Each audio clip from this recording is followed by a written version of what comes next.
Hi friends, Manjushree home cook channel থেকে সবাইকে স্বাগত জানাই।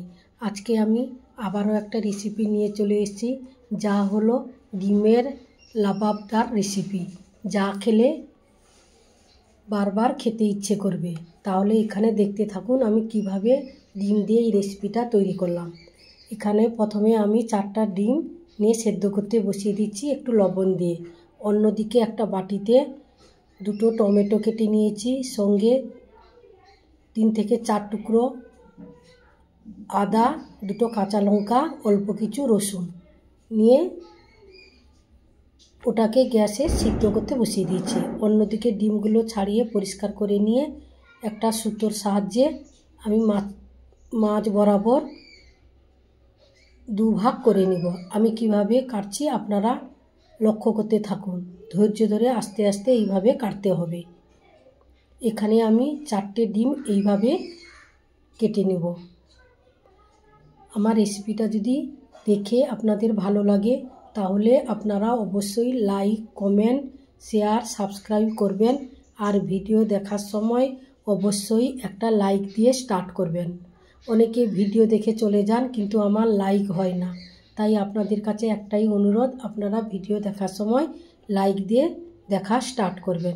এইভাবে সুতোর সাহায্যে আমি এখানে 4টে ডিম কেটে নিলাম। আর একটা ডিম একটা বাটিতে অন্যদিকে সেদ্ধ করতে বসেছি, ওই ডিমটাও কাজে লাগবে। তাহলে এখানে টমেটোর ছালগুলো ছাড়িয়ে নিচ্ছি। ওটা সেদ্ধ হয়ে যাওয়ার পর টমেটো, আদা, শুকনো লঙ্কা, কাঁচা লঙ্কা সব একসঙ্গে একটা গ্রাইন্ডারে আমি বেটে একটা পেস্ট করে নেব। তার সঙ্গে কয়েকটা কাজু বাদামও দিব।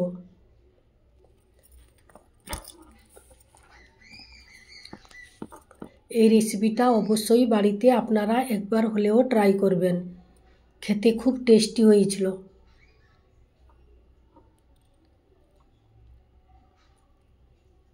তাহলে চলুন বন্ধুরা, এগুলো অল্প একটু জল দিয়ে পেস্ট করে নিই।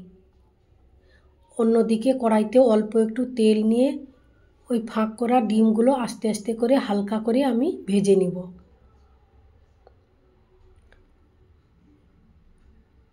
দেখতে পাচ্ছেন আমি কিভাবে এখানে ভাজছি। খুব হালকাভাবে ভাজতে হবে।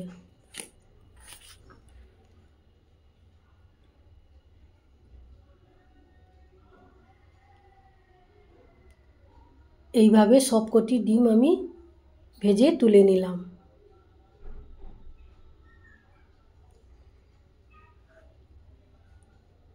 আজকের ভিডিওটা একটু বড় হয়েছে, আপনারা ধৈর্য ধরে ভিডিওটা লক্ষ্য করবেন। ফুল ওয়াচ করে ভিডিও দেখার অনুরোধ রইল। অন্যদিকে একটি কড়াইতে অল্প কিছু তেল নিয়ে প্রথমে আমি কসুরি মেথি ফোড়ন হিসাবে ব্যবহার করব। প্রথমে কসুরি মেথিটা লাল লাল করে আমি এখানে ভেজে নিব।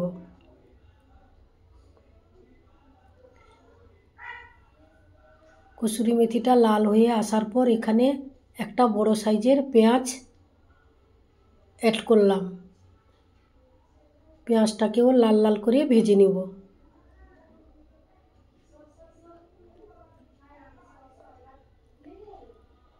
পেঁয়াজটা ভেজে আসার পর যে পেস্টটা আমি তৈরি করেছি, টমেটো, কাজু বাদাম, আদা, কাঁচা লঙ্কা, রসুন, ওই পেস্টটা একসঙ্গে এখানে আমি দিয়ে কিছু সময়ের জন্য কষাতে হবে। একটু কষানোর পর এখানে 1 চামচ রেড চিলি পাউডার অ্যাড করলাম। তার সঙ্গে 1 চামচ হলুদ গুঁড়ো, 1 চামচ জিরে গুঁড়ো, আর এখানে ধনে গুঁড়োটা আমি 1.5 চামচ দিয়েছি, কেন এখানে ধনে গুঁড়োটা একটু বেশি পরিমাণে দিতে হবে। সমস্ত মশলা একসঙ্গে মিশিয়ে আমি আবারও 10-15 মিনিট ভালো করে কষিয়ে নিব। কষানোর সময় অল্প একটু চিনি দিলাম। তারপর অ্যাড করলাম গরম মশলার গুঁড়ো। এইভাবে ধৈর্য ধরে কিছুক্ষণ কষানোর পর এখানে আমি ধনে পাতার কুচি রেখেছিলাম, ওই ধনে পাতার কুচিটা অ্যাড করলাম। ওটাকে দিয়েও আবারও কিছুক্ষণ কষাতে হবে।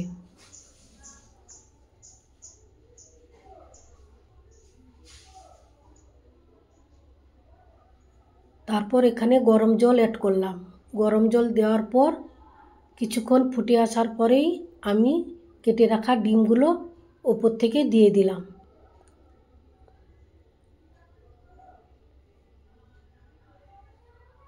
আপনাদের ভালোবাসা পেলে আমি আরও ভালো ভালো রেসিপি নিয়ে আপনাদের সামনে হাজির হয়ে যাব।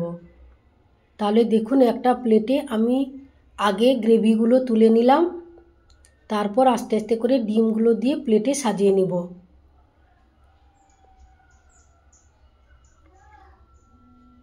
এইভাবে আমার এখানে যে 4টে ডিম সিদ্ধ করে ভেজে রেখেছিলাম ওইগুলো দিয়ে প্লেটে সার্ভ করে নিলাম। ওপর থেকে একটা ডিম সিদ্ধ করা ছিল, আস্তে আস্তে গ্রেট করে আমি উপর থেকে ছড়িয়ে দিলাম। তাহলে আজ আসছি, নমস্কার। আবারও অন্য কোনো দিন অন্য কোনো রেসিপির সঙ্গে আপনাদের সাথে আবারও দেখা হবে।